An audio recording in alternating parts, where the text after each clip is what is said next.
What's up, everybody? Rise and shine. At least that's the early time it is here where I'm at. Back in 1776, one of America's founders, probably the most enlightened, or at least the most educated, the most worldly, a polymath, okay, of all of these guys, Thomas Jefferson wrote the famous Declaration of Independence, which begins with the sentence, "We hold these things to be self-evident." And then he goes on to list what he believes are the inalienable rights that the creator of the universe has given his creation, among them life, liberty, and the pursuit of happiness. Now, as wonderful as this document is, the Declaration of Independence, I only disagree with Jefferson concerning the truths that he lists as being self-evident. For even at his time, actually, especially at his time, if one were to look back on human history and see that for the most of human history, humans have lived under the heavy hand of tyrants and kings, not enlightened republics, as America would go on to be, or enlightened democracies, but the antithesis to all of them, okay? Tyranny, kings. I would only disagree with Thomas Jefferson that what he listed as the truths were so self-evident, or at least as self-evident as he thought they were. But if there's one truth that I believe is incredibly self-evident for anybody with common sense, or anybody with even an elementary understanding of the Arab Islamic world, one of the most self-evident facts of the last 100 years is that the Israeli-Palestinian conflict, notice I didn't say the Arab-Israeli conflict, although it's not that different. But I'll tell you why in a minute, why I'm narrowing the parameters here, okay? I'll call it the Israeli-Palestinian conflict. Why that conflict, my friends, is a zero-sum game and always has been from its inception, sometime around 1921. That's at least when one of Israel's most respected historians on this subject, Benny Morris, who wrote one of the books that I'm going to hold up in just a moment. I'm going to introduce you a little bit to the bibliography of the subject so that you can do reading and studying as follow-up to this video, should you wish. Okay, in fact, I wish all of you would do follow-up on some of the subjects that I cover. But from the very inception of this conflict back in 1921, when a man by the name of Haj Amin al-Husseini was appointed by the British overlords as the Grand Mufti of Jerusalem, that's when the conflict begins. I would say that's when it officially begins. Actually, forget that's not what I said. That's when Benny Morris says it began, and we'll concede that to him. Okay, why not? Even if the Arabs living there didn't start calling themselves the Palestinians, okay, until perhaps as late as the 1960s, with the PLO, the Palestine Liberation Organization, brought into existence in 1964. Now, that's very important because that's 3 years before the famous Six-Day War when Israel captured the so-called occupied territories that everybody claims are the source of this conflict. Again, the PLO was founded 3 years before that in 1964, which of course means that the Palestine that they were trying to liberate was all of Israel between the river and the sea, per the chant of all these college kids today. Okay, Israel proper between the Jordan River and the Mediterranean Sea. But the conflict begins in 1921 with the appointment of Haj Amin al-Husseini as the Grand Mufti, or the head of the local Muslims of so-called Palestine, as it relates, by the way, to the name Palestine. I made a video about that. Okay, it goes back to the year 136 AD with Hadrian declaring these punishments following the third and final rebellion of the Jewish people against Rome that took place between 1932 and 1936. That rebellion also being known as the Bar Kokhba revolt, because a messianic figure by the name of Bar Kokhba was central to that revolt, although that's not the reason why that revolt happened. Okay, again, I made a whole video about it, but just to remind you, the reason why the Jews rebelled between 1932 and 1936 in this final rebellion against Rome had to do with Hadrian decreeing that the Temple Mount shall now have a temple to Jupiter built on the remains of the previous two Jewish temples, okay, that being Solomon's temple and Herod's temple. He also outlawed circumcision, which is the cardinal ethnic marker that separates Jews from non-Jews, both in those days as well as our own, okay? Among the punishments that Hadrian declared was to change the name of the country from Judea, which in Latin means land of the Jews, to Syria-Palestina, Palestina meaning in Latin the Philistines, okay, naming the Jewish country after the ancient enemies of the Jews, the Philistines, who were seafaring Greeks from the islands or islands in and about Crete, okay, who settled along the Mediterranean coast of Israel around the same time that Joshua entered the land with the Israelites, okay, around 1200 BC.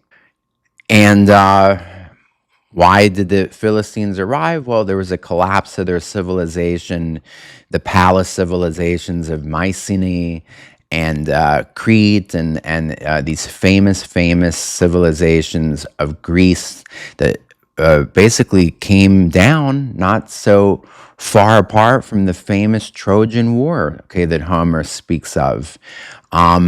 The Trojan War having taken place around that time too, for those that believe that the Trojan War actually happened and is not just a fictional war. Okay, so Hadrian changed the name from Judea to Palestine, and that's what the region was called as it was shuffled to and fro between successive empires, the Roman Empire, the Byzantine Empire, various Arab Muslim empires, but it was never an independent state of anyone other than of the Jewish people. But the Palestinian conflict is ushered in 1921.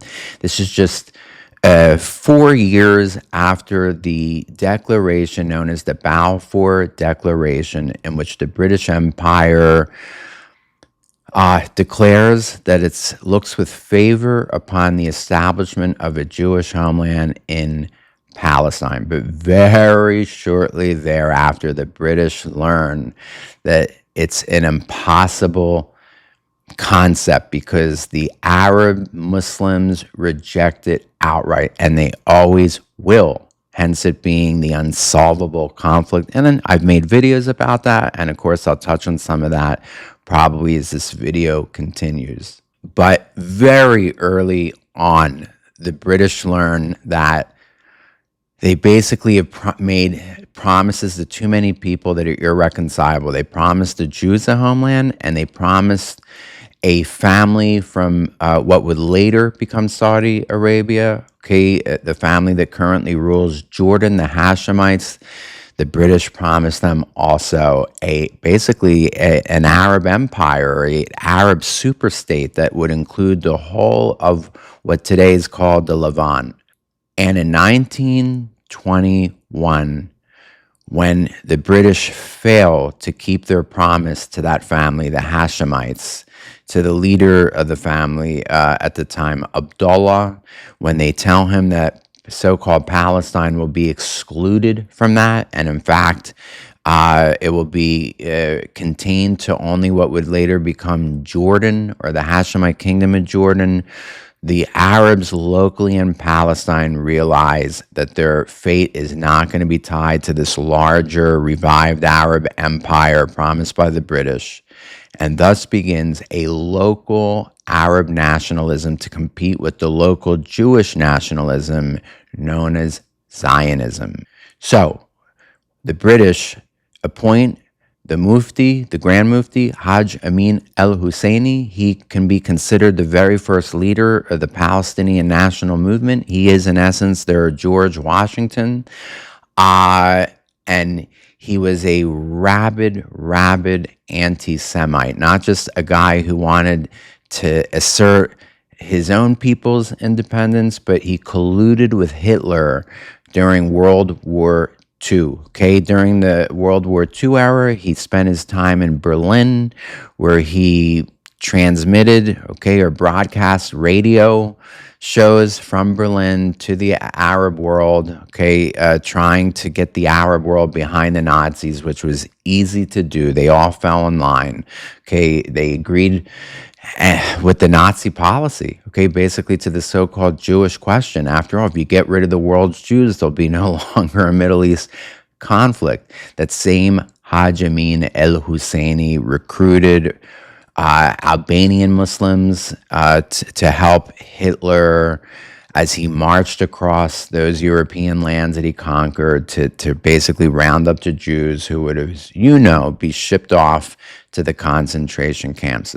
So Hajj Amin al-Husseini, not only the founding father or George Washington of that Palestinian national cause, but also a close associate, one who helped to aid and abet Hitler. Moving along, close to over 20 years go by until 1947, when the British, under the pressure of both the Jews and their militias, namely the Haganah, and something else called the Irgun, and a third and smaller one called the Stern Gang or Etzel, under the pressure of those militias, as well as similar militias of the Arabs, the British decide to just cut their losses and leave so-called Palestine. But they knew back in 1947, their version of our Secretary of State, their foreign secretary, a guy by the name of Bevan, was on record basically saying that there's zero chance of a compromise between a Jewish state and a local Arab Palestinian state. They have irreconcilable differences. The reason being that Islam rejects outright any infidel Jewish non-Muslim statehood on what they consider to be the heartland of the Islamic world. And again, I made a couple videos early on in the series, Making Sense of the End Times, devoted exclusively to this issue. What is Islam's view of Zionism and Israel? Why is Islam so against it? One of the reasons why Islam is so against Israel existing is because it goes against their self-understanding as a triumphant revelation. It's a triumphant religion.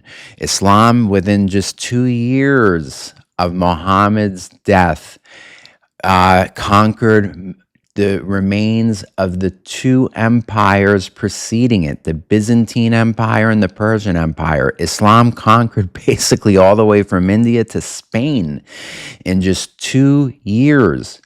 And of course, the Muslims saw this as proof of their religion being the truth, that the God of history, who I call Yahweh, but they call Allah, that Allah has sovereignly proven Islam and the revelation of the Quran and of Muhammad to be true. After all, if it wasn't, how in the world would they have poured over like a tidal wave in just a couple years, conquering all the territory of two empires?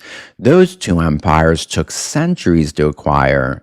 Islam acquired it all in just a couple years. And ever since that conquering of the Byzantine and Persian Empire, the only punchback against the Muslims, the only bad luck they've had since then was the Crusades. When the Crusades reconquered Israel, the Levant, Jerusalem, and for about 200 years, The Crusaders held on, okay, in those last 100 years only to Israel's Mediterranean coast, but they had Jerusalem for close to 100 years.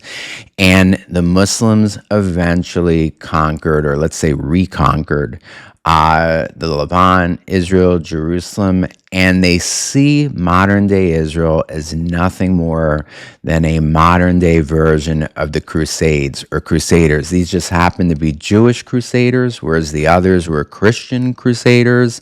And just like the Crusaders were dealt a defeat after 200 years. It took 200 years, but the Muslims will frequently and often say that they're willing to wait it out 200 years to deal Zionism its fatal blow. Okay, its defeat also. They consider the Jews of today living in Israel to be as transient as the Crusaders were 1,000 years ago. They just have to be patient and eventually they'll overthrow us. Okay, so that's their view. And there'll never be any peace, true peace, okay, or acceptance, let's say, of the majority of the Muslims in the Muslim world and these infidel Jews or that infidel Jewish state in Israel. For to do so is to admit the defeat of Islam.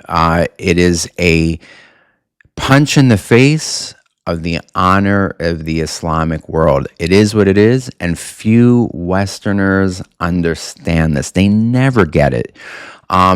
Every single American administration until Donald Trump and every single European Union member foreign government, or I'm sorry, foreign office, okay, the foreign office of the British, the foreign office of the French, the foreign office of Finland, whatever they call them, the foreign office of Sweden, they're all unified on this belief that there's no solution to the Arab-Israeli conflict other than a two-state solution. Two states, a Jewish state and a Palestinian state, sharing this very narrow sliver of land between the River Jordan and the Mediterranean Sea, even though the British back in 1947, when they had to cut their losses, recognized before their retreat that there would never be such a compromise, for it's impossible.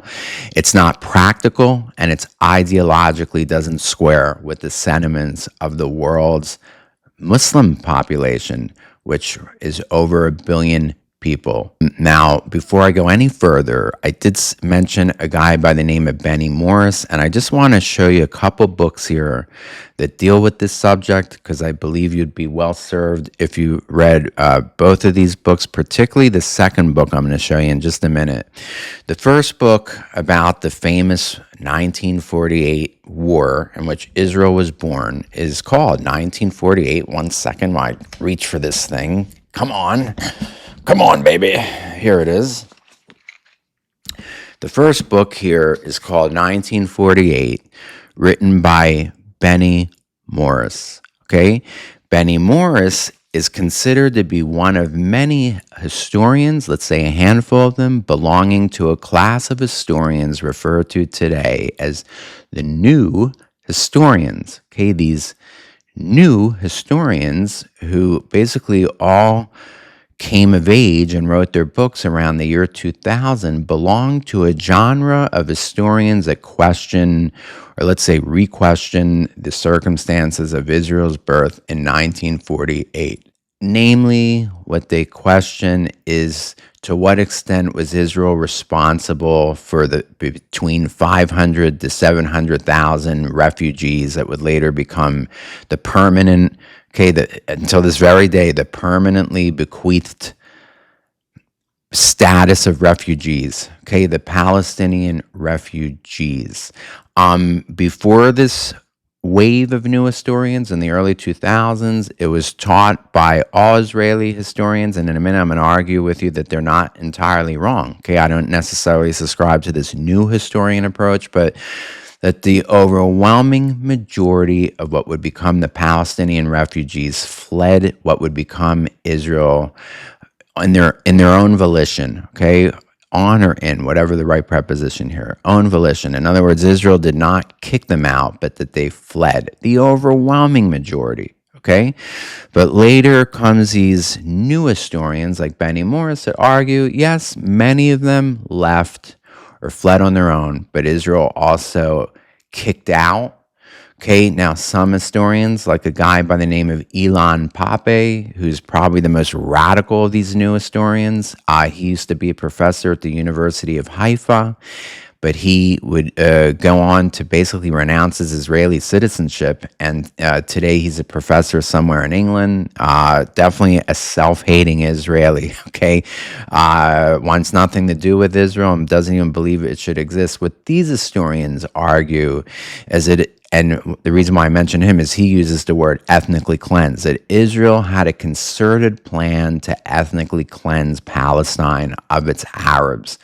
Okay, Benny Morris is somewhere in between. Okay, he still recognizes that the overwhelming majority of refugees became refugees by choice. They fled what would become Israel, mostly at the behest of the surrounding Arab countries like Syria, okay, mostly Syria, the leaders of Syria and elsewhere, who told those Arabs to flee because they were getting in the way of what would become an Arab or pan-Arab invasion of Israel to destroy it. Flee the country, said these people, and you will come, said the governments, okay, of places like Syria, to the Palestinians, flee Israel, and when we defeat these Jews and bring the Zionist project to an end shortly thereafter, you'll come back victoriously and resettle your homes. Okay, so many of them left, particularly, and I'm thinking overwhelmingly, the Arabs of Haifa, the Arabs of Tiberias, the city of Tiberias there on the lake that many of you have stayed at the Sea of Galilee, okay, on that portion of the trip. Flee, and you'll come back victoriously after we deal the Jews their defeat, okay? But some Arabs, particularly the ones living on the main highway between Tel Aviv and Jerusalem, okay, who inhabited key hilltop positions in which they were able to snipe at and attack Jews who were traveling between Tel Aviv and Jerusalem with the attempt to link Jerusalem to the new state of Israel. Those Arab villages occupying the strategic hills, when they were defeated, a lot of them were kicked out of the country. In other words, not given a choice because it was deemed correctly that they would have continued to live on these strategic hilltops and cause nothing but troubles for the Jewish forces. Okay, so Israel kicked them out. Same with the ones near what today is called Ben Gurion Airport, near the town of Lod. Okay, so again, Benny Morris, the author here of 1948, he's sort of considered the most respected of all these new historians. Okay, that's what he argues. Okay, in other words, that's enough to be called a new historian, to say that Israel kicked out some of the Palestinians and not all of them left on their own volition. Okay, although most did, and even Benny Morris will concede that. Now, poor Benny Morris, since he wrote this book, has migrated from his original position as a left-of-center person to at times being right-wing. And he experienced this conversion of sorts back during the Second Intifada, which I spoke about in my last video, during this terror wave of suicide bombings, bus bombings, cafe bombings. Benny Morris realized then that the Palestinian-Israeli conflict is irreconcilable. For the Second Intifada took place at the height of the Oslo peace process. Okay, it took place in the year 2000, after the then Prime Minister of Israel, Ehud Barak, offered the Palestinians basically everything they claimed that they wanted. A state on 95% of the so-called West Bank, all of Gaza, and Jerusalem would be parceled out between the two countries, okay? And as it concerns the 5% territory that Israel wasn't offering from the West Bank, because Jewish towns, what the rest of the world calls settlements, rose in that place, he was going to compensate the Palestinians with 5% of Israel proper, okay? So they still would have gotten 5%, but just not from the so-called West Bank or Judea and Samaria, but from Israel proper. And the leader of the time, Yasser Arafat, rejected it outright, okay, and started this second intifada, which killed over 1,000 Israelis, okay. It would be like October 7, but spread out over a few years, okay, particularly between 2000 and 2004, bus bombings, cafe bombings. And as I mentioned in the last video, I lived through those dark days and experienced it up front and personally, okay, having experienced terrorism. I told you about a terror attack that happened, where 3 people blew up right in front of my apartment building. The body parts of one of them was all over my rooftop. And all of us who lived in Jerusalem during those days can testify to having missed being blown up by a matter of seconds or minutes. The Sbarro pizza place just a block from where I lived, okay?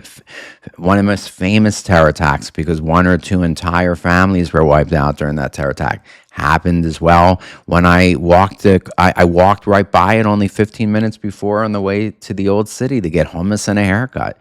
Okay, or the outdoor vegetable market that I shop at, Shuk Machane Yehuda, was bombed. Okay, so this was just an everyday occurrence, and it happened at the height of peacemaking. Okay, and this is what caused Benny Morris, the writer of this book, 1948, to sort of migrate more to the right, or at least for a time. And this has come back to haunt him, because following the October 7 attacks, when Benny Morris has been interviewed about the Middle East conflict, whether it's been by Piers Morgan in England or, other outlets, other media outlets, whether here in the US or elsewhere, when he tries to argue a little bit more towards the center or the right, his opponents in these debates just bring up quotes from his own books, okay, when he was still more left of the center. And you see, that's the problem. Once you write a book, your words are forever written there, forever, basically, and it's hard to walk them back. And yet the book is still a great book. Now, the reason why I don't recommend that you read all of 1948, although it would be awesome if you did, because it really is a phenomenal book, is because half the book deals with the 1948 War of Independence, by the way, was 2 wars. The first war took place between November 29th, 1947 and May 14th or 15th, 1948, a civil war between the Jewish state that just was about to be created and the local Arabs, the Palestinians. Okay, that was a 6-month civil war between the two. And believe it or not, the Palestinians were winning that war, or perceived to be winning that war, until early April of 1948. The Palestinians were having such success, by the way, that America almost walked back its being for the partition of Israel, or partition of Palestine in the 2 countries. In other words, the Palestinians were having such success until April 1948 that it started to call into question the ability of the Jews to ever have a state there, to be able to survive there. Things changed with a battle called the Battle of Castel. Castel being a hilltop right by where I was staying throughout my 1-month trip to Israel, which included, of course, the 12-day war between Israel and Iran. This hill overlooks that area where I was staying at. I walked past it almost every day to get a shawarma or a falafel for lunch. And every time I looked at it, I would say, man, I wonder if the Israelis that are driving beneath this hill are reminded every time they go under this hill or by this hill that this is the hill, the battle that forever changed the destiny of the Jews or Israel and the Palestinians, because it was the battle of that hill, Castel, in early April 1948, in which Israel defeated the main Palestinian militia and its commander, a guy whose last name is Husseini. And after that, it would only be just about a month and a half before Israel won decisively that war, okay? So the very first part of the war in which Israel was born was actually in 1947, or let's say largely in 1947, between November 1947 and May 1948, a civil war between Israel and the Palestinians. Okay, the Palestinians lose. The majority of them overwhelmingly leave as refugees. Most of them left on their own volition. Some of them Israel kicked out. And then comes the War of 1948 between Israel's neighbors, Syria, Lebanon, Egypt, Jordan, Saudi Arabia, Iraq. All these countries invade Israel in 1948.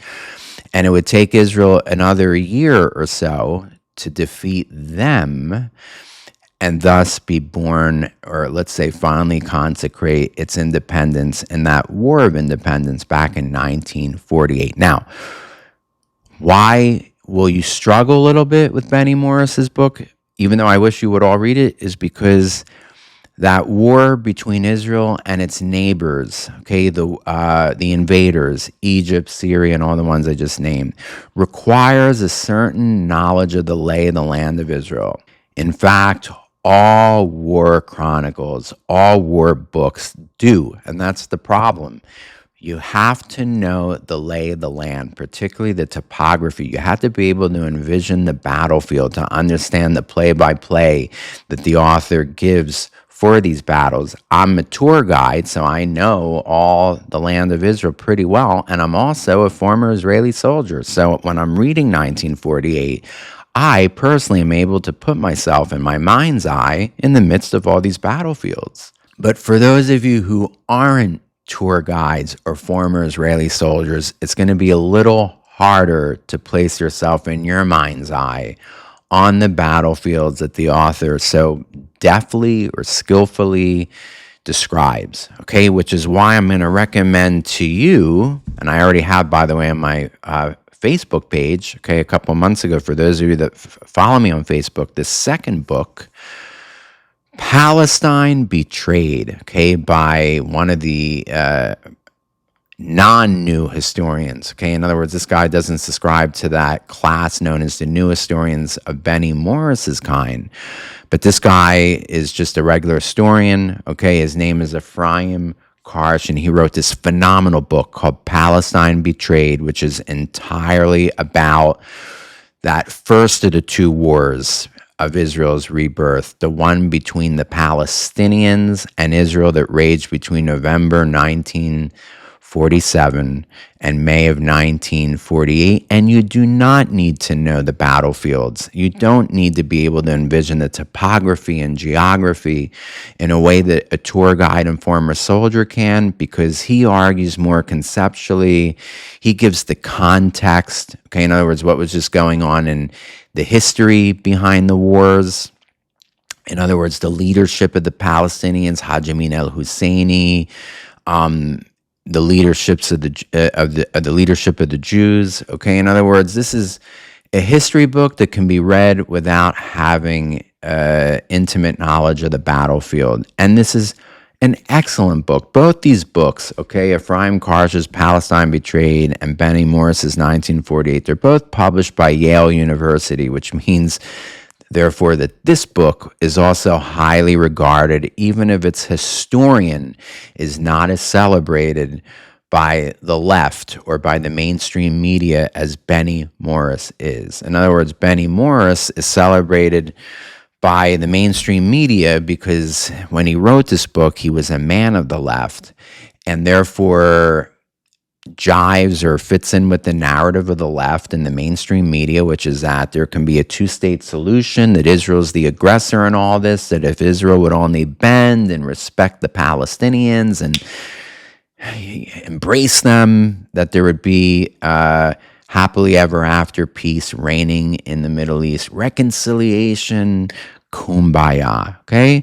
Whereas this other one, Ephraim Karsh, he's more of a realist, okay? He's exactly what I believe from the get-go. Remember Thomas Jefferson's words about these truths are self-evident? Ephraim Karsh and myself believe that this truth was self-evident from the early 1920s, that there never will be peace or cohabiting of the land between a Jewish state and a Palestinian state. They have irreconcilable differences, largely because the Islamic world rejects the notion of an infidel Jewish state living in the heartland of the Middle East. So, Steve, that's it? Nothing? Okay, just war forever, living by the edge of the sword forever, as Israel has since 1948, just war after war after war, military operation after military operation, death, tragedy.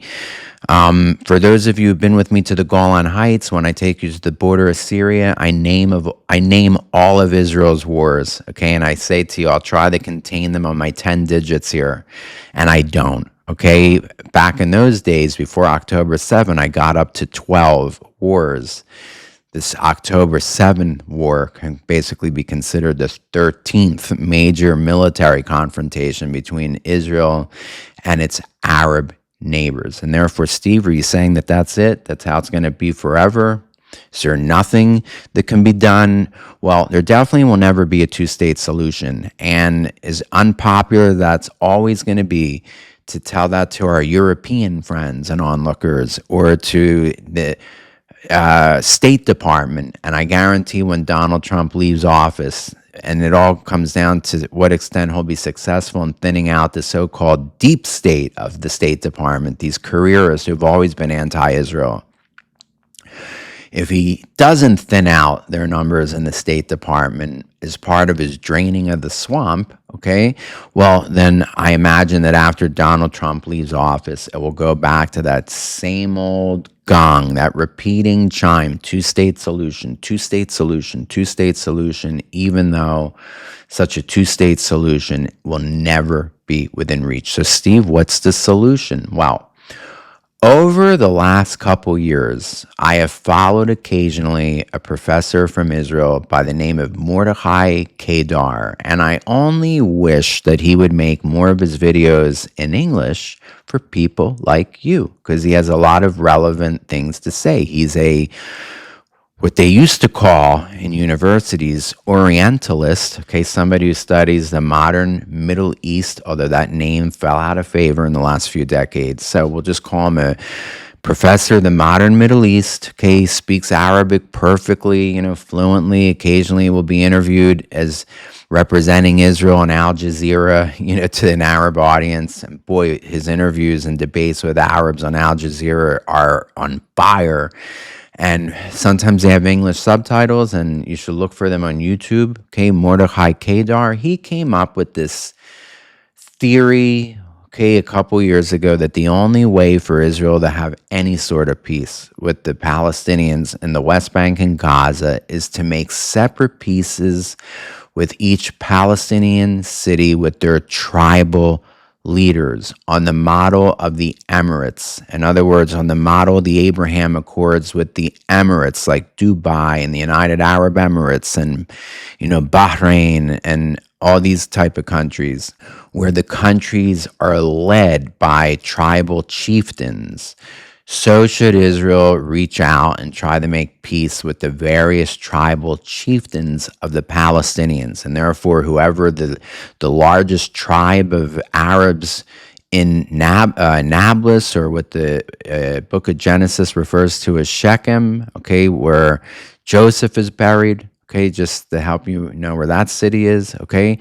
Well, they should, reach out to whoever the largest clan or largest tribe is in that city to make peace between Israel and that family, okay?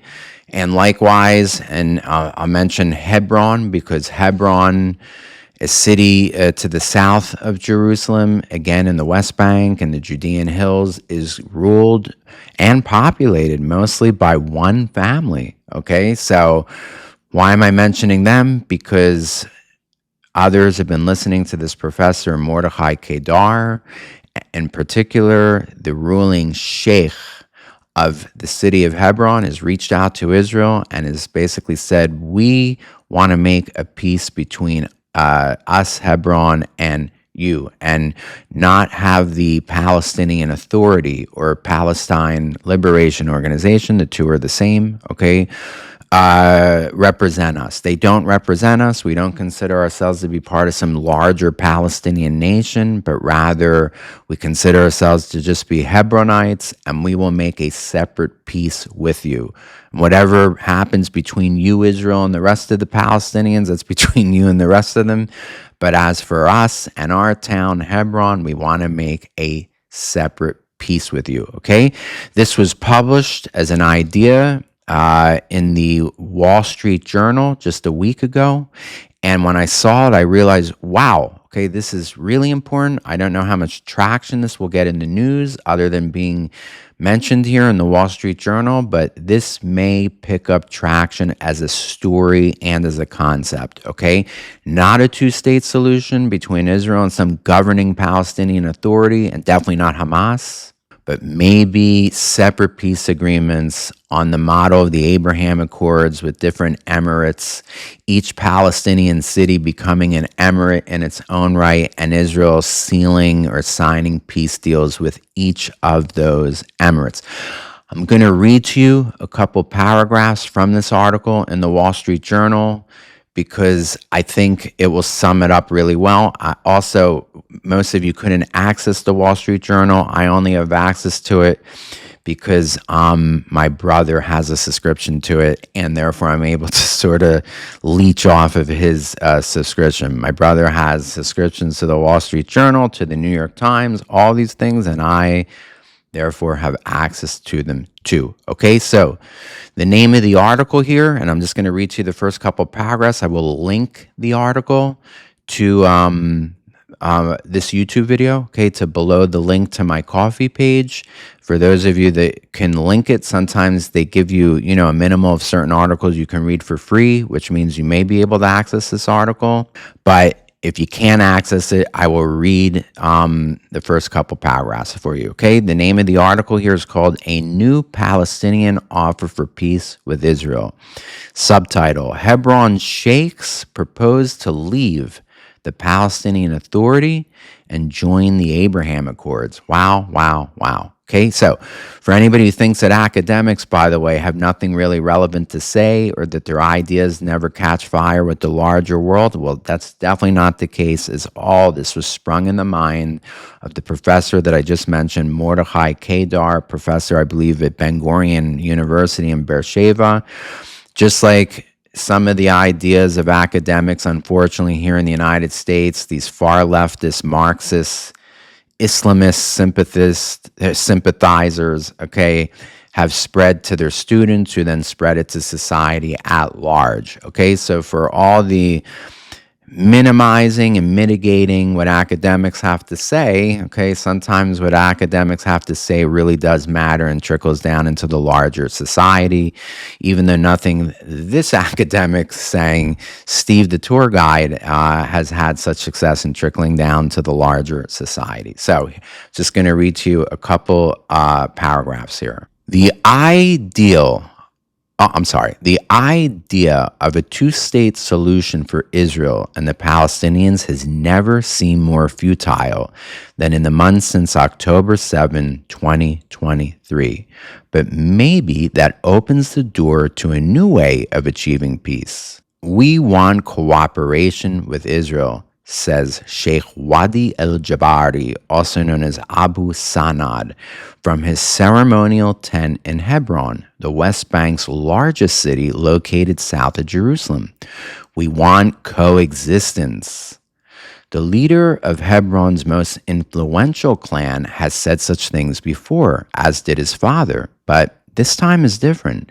Sheikh Jabari and 4 other leading Hebron sheikhs have signed a letter pledging peace and full recognition of Israel as a Jewish state. Their plan is for Hebron to break out of the Palestinian Authority, establish an emirate of its own, and join the Abraham Accords. The letter is addressed to Israeli Economy Minister Nir Barkat, a former mayor of Jerusalem who has brought Mr. Jabari and other sheikhs to his home and met with them more than a dozen times since February. They asked him to present this plan to Prime Minister Benjamin Netanyahu and await his reply. The Emirate of Hebron shall recognize the state of Israel as the nation state of the Jewish people, the sheikhs write, and the state of Israel shall recognize the Emirate of Hebron as the representative of the Arab residents in the Hebron district. Accepting Israel as a Jewish state goes further than the Palestinian Authority ever has and sweeps aside decades of rejectionism. The letter seeks a timetable for negotiations to join the Abraham Accords and a fair and decent arrangement that would replace the Oslo Accords, which only brought damage, death, economic disaster, and destruction. The Oslo Accords, agreed to by Israel and the Palestinian Liberation Organization in the 1990s, have brought upon us the corrupt Palestinian Authority instead of recognizing the traditional, authentic local leadership. Man, now this really plays into the narrative of people like myself, okay, and others that would argue that there's never really been a true Palestinian nationality or peoplehood, that that's an artificial construct that was coined or formed in early in the 1920s as a counterweight or a countervailing weight to the Jewish national cause Zionism. Okay, in other words, a foil character to Zionism. Just like the Jews have their local nationalism, the Arab Muslims will come up with their own local nationalism, and that would become Palestinian nationalism. But here, the Sheikh of Hebron, okay, is basically saying that all that is a farce, or it's not serious, for the Palestinian Authority has not recognized the traditional, authentic, local leadership. Okay, in other words, what he's arguing is that the Palestinians are really a conglomeration of tribes and clans, not one national identity or national ethos, despite people trying to force that construct on the local Arabs for the last 100 years. Okay, he goes on, or the article goes on to say, the sheikhs propose that Israel would admit 1,000 workers from Hebron for a trial period, then 5,000 more.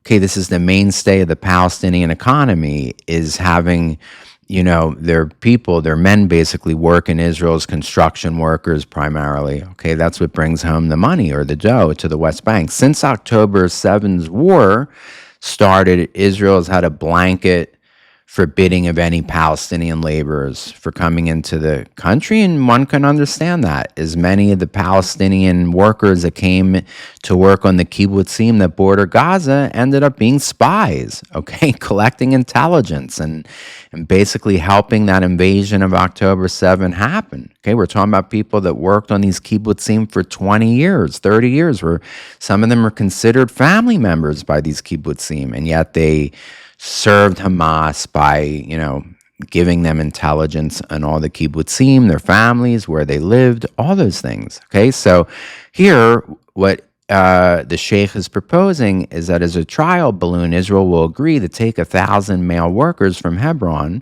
okay, and then 5,000 more. Sheikh Jabari and another major sheikh say Mr. Barkat has told them this number will grow ultimately to 50,000 workers or more from Hebron. Work in Israel is a valuable source of income for Palestinian communities which have little development of their own under Palestinian Authority rule, but most permits were suspended after October 7. The Sheikh's letter pledges zero tolerance for terrorism by workers, in contrast to the current situation in which the Palestinian Authority pays tributes to the terrorists. That's a quote, by the way, by the Sheikh himself, admitting that the Palestinian Authority encourages terrorism by basically giving the families of the bereaved, the families bereaving their terrorist members who were killed in terror attacks against Israel.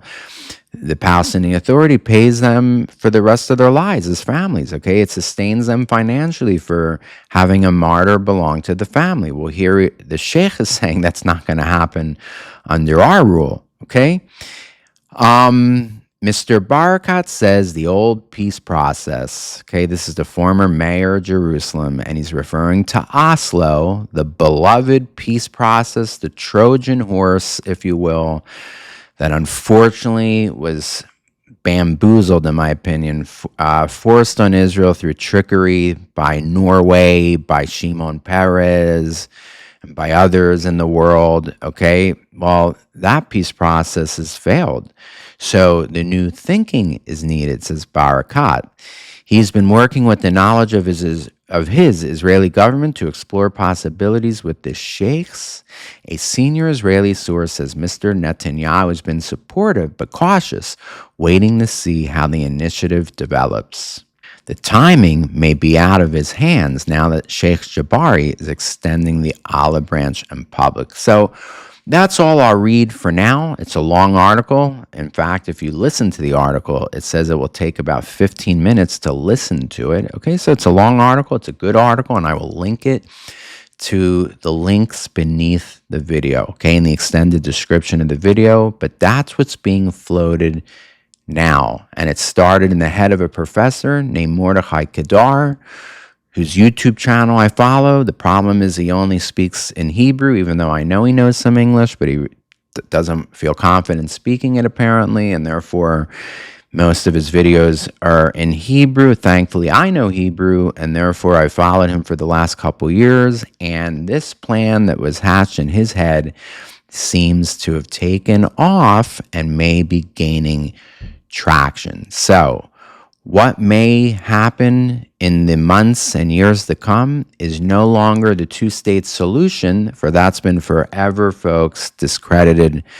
The Israeli populace will never agree to a two-state solution per the European Union's insistence, per the State Department of the United States' insistence. It's never going to happen. But what can happen?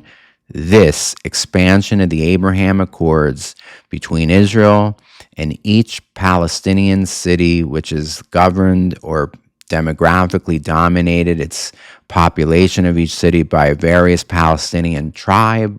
That tribe, its leadership, its sheikhs first becoming emirates, in other words, not a Palestine nation, but rather several emirates taking shape in the so-called West Bank or Judea and Samaria, in the Gaza Strip.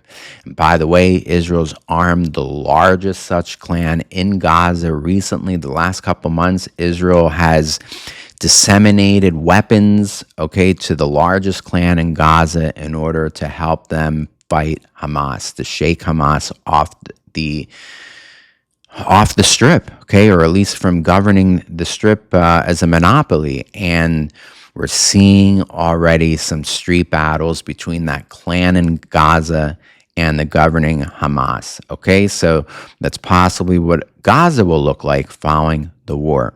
So that's the subject of today's video, okay? The shaping peace between Israel, possibly, and its Palestinian neighbors in the form of emirates, each city becoming an emirate that makes a separate deal with Israel. I hope you enjoyed this video. If you have any questions, leave them in the comments section. Again, the two books that I recommended, and these are just two of many. The most famous, the 1948 by Benny Morris. If you could read just one chapter of this book, I would highly recommend the very first chapter, which gives good background to the context of the Middle East conflict, the history that led up to it, okay?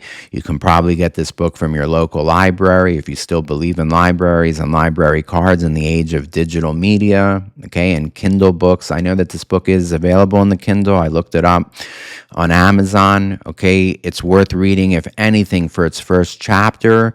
And for those of you that are able to read through the battle descriptions, having not been there necessarily or know it to the extent that I do as a guide and former soldier, then this is a great book.